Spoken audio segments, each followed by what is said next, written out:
metode pembelajaran dari mata kuliah yang saya ambil. Selanjutnya saya akan menjelaskan tentang metode pengajaran saya, yaitu yang pertama menggunakan metode delivery, yaitu saya menggunakan buku acuan dalam mengajar, yaitu buku acuan dari pengarangnya Early dan Sing, yaitu yang berjudul Food Processing dan Operasi dalam Pengolahan Pangan. Kemudian saya menjelaskan kepada mahasiswa tentang materi yang saya berikan pada hari itu. Kemudian mahasiswa bertanya kalau tidak jelas tentang materi yang saya ajarkan. Kemudian saya juga memberikan contoh-contoh terkait tentang materi yang saya ajarkan yang sudah saya pernah teliti dan sudah saya publikasikan di dalam jurnal. Jadi mahasiswa mendapatkan pemahaman yang banyak tentang materi yang saya ajarkan pada saat itu. Kemudian yang kedua adalah interaction, yaitu saya berinteraksi dengan mahasiswa di dalam kelas dengan bertanya bagaimana materi yang sudah saya jelaskan. Kemudian saya berkeliling dari mahasiswa satu ke mahasiswa lain untuk memastikan bahwa mereka menerima materi saya dengan baik, bisa mengerjakan soal-soal yang saya berikan. Kemudian nanti kalau seandainya mahasiswa itu tidak jelas dengan materi yang saya berikan, mereka boleh menghubungi saya melalui media WhatsApp atau telepon, kemudian berjanjian di luar jam pembelajaran untuk menjelaskan materi yang mereka belum pahami. Kemudian yang ketiga adalah assessment, yaitu penilaian. Penilaian itu diawali dari pertama kali mahasiswa masuk di acara perkuliahan saya. Mahasiswa ini nantinya akan mengetahui program perkuliahan yang berisi tentang bobot penilaian, kemudian nilai apa saja yang akan ditulis. Kemudian nantinya diharapkan mahasiswa tahu dan mendapatkan strategi untuk menaikkan nilai mereka agar nilai yang diharapkan itu sesuai dengan yang sudah terstandar di program studi. Berikut adalah skema penilaian yang sudah saya sampaikan kepada mahasiswa. Selanjutnya, saya akan memperlihatkan cuplikan mengajar saya pada mata kuliah Teknologi Pengolahan Pangan. Selamat pagi, apa kabar kalian semua? Baik. Hari ini saya akan meneruskan materi minggu lalu, yaitu hari ini pertemuan kedua.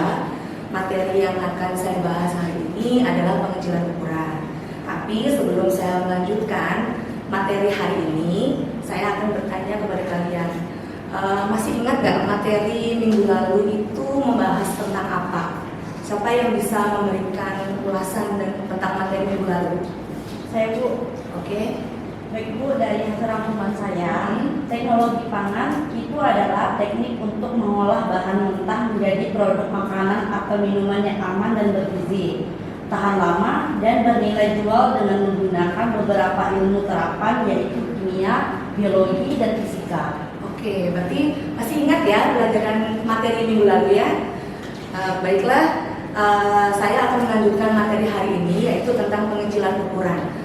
Menurut kalian, pengecilan ukuran itu apa yang ada di benak kalian gitu? Coba, siapa yang bisa memberikan jawaban itu? Umar Bu. Ya, ini dulu. Ya. Motong. Apa lagi?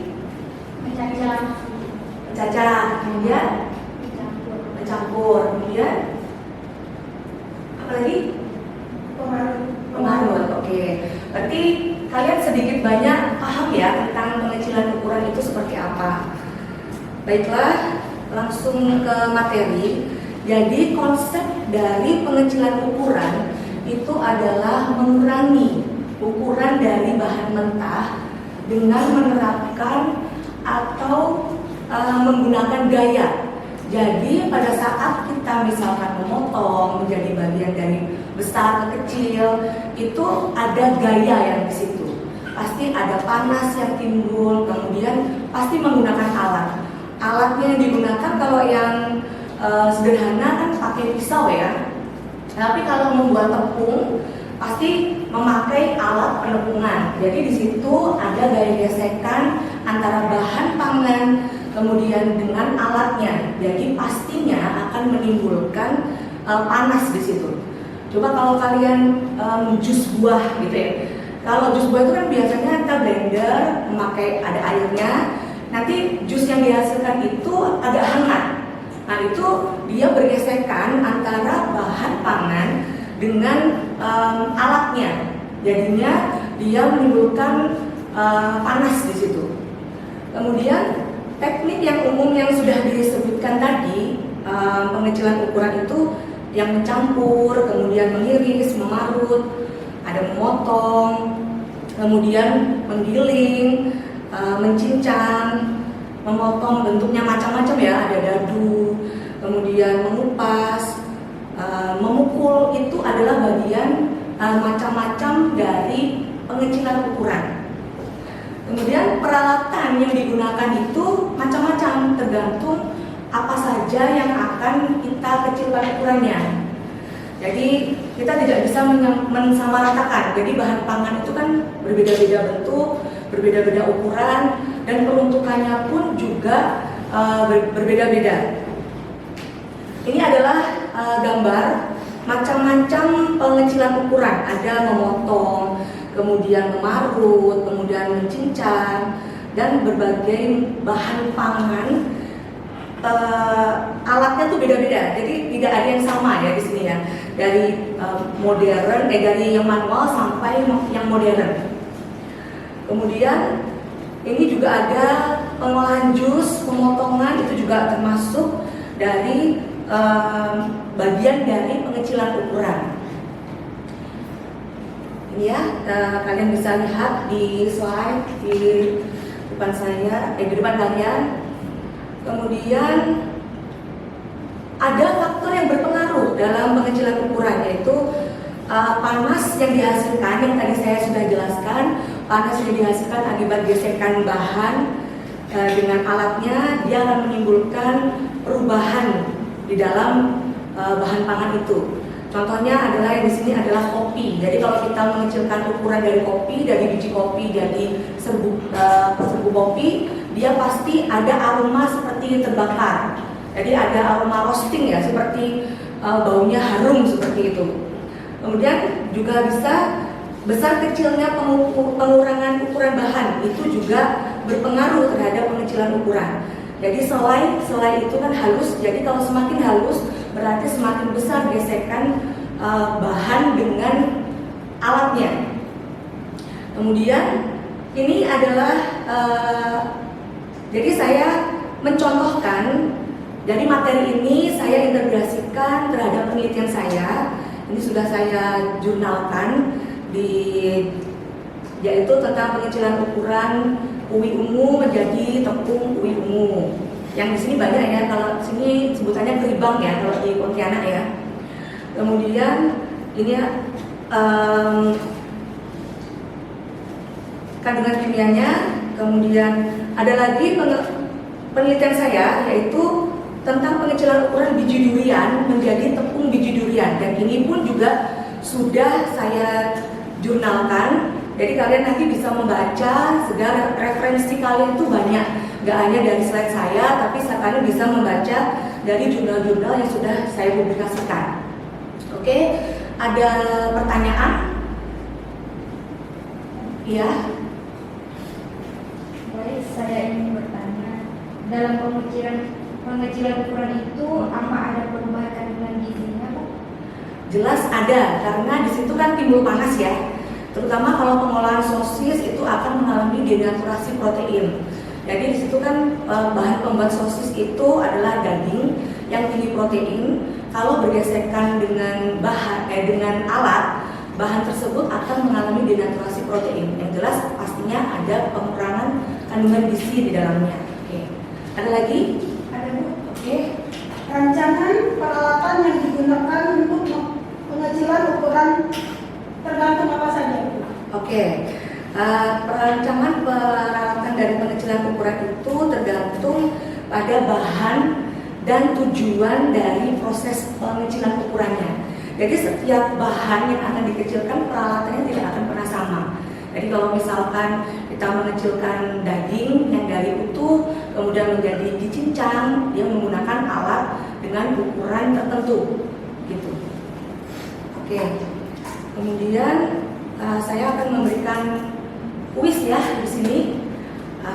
Mohon dipersiapkan untuk memberikan masukan, feedback terhadap pengajaran saya. Jadi nanti saya biar bisa mengetahui ya seberapa berhasilkah saya mengajar pada materi hari ini gitu. Oke, silakan dikeluarkan kertasnya. Oke, nomor 1, jelaskan menurut pendapat kalian pengecilan ukuran. Saya beri waktu 5 menit ya.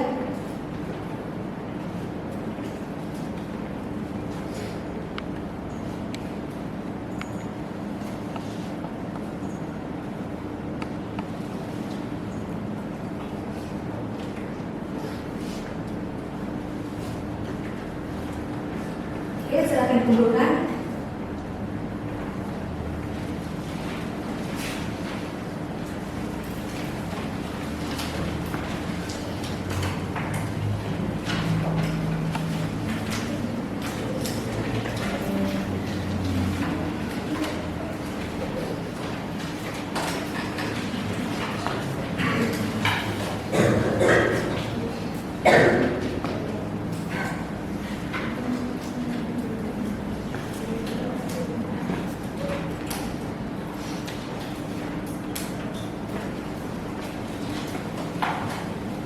Oke, terima kasih.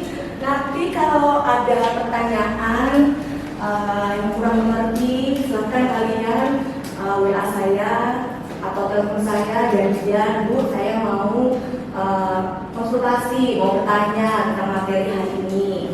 Jadi saya 24 jam ya, kalau mungkin saya nggak tidur atau saya masih mengerjakan sesuatu, kalian WA ke saya akan balas. Oke. Baik, terima kasih. Sekian pembelajaran hari ini. Saya ucapkan terima kasih. Selamat pagi. Demikian cuplikan pembelajaran saya kepada mahasiswa melalui media offline.